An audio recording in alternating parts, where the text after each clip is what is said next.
IBS সমস্যায় ভোগে না এরকম খুব কম মানুষই আছে। আমাদের চারপাশে আইবিএস রোগীরা প্রচুর ভরে গেছে।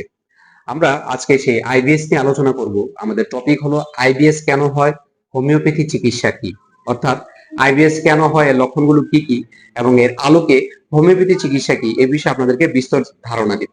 এবার যদি আমরা আইবিএস এর লক্ষণগুলো জানার চেষ্টা করি তাহলে আপনারা দেখতে পাবেন যে পেটে ব্যথা এবং ক্র্যাম্প, অর্থাৎ এই যে এখানে দেখতেছেন প্রচুর পেটে ব্যথা হতে থাকে, সেটা নাভির নিচে হোক বা খাবার খাওয়ার পর হোক, পেটের মধ্যে প্রচন্ড ব্যথা হতে থাকে এবং পেট ফোলা ভাব এবং গ্যাস, মল ত্যাগের অভ্যাসে পরিবর্তন, পেট ফোলা ভাব এবং গ্যাস হওয়া, অর্থাৎ পেট ফোলা ভাব হবে এবং তার গ্যাস ভাব হবে, পেটটা ফুলে ফেপে থাকবে, ভাত খাওয়ার পর গ্যাসের প্রবলেম হবে, নিচ দিয়ে প্রচুর গ্যাস বের হতে থাকবে এবং বাথরুমের পরিবর্তন দেখা দিবে।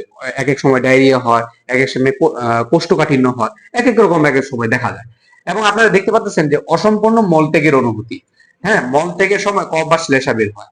অসম্পূর্ণ মলত্যাগের অনুভূতি কি, যে মলত্যাগ করার পর মনে হয় কি রয়ে রয়ে গেছে, আরেকটু বাথরুম যদি হতো তাহলে ভালো হতো।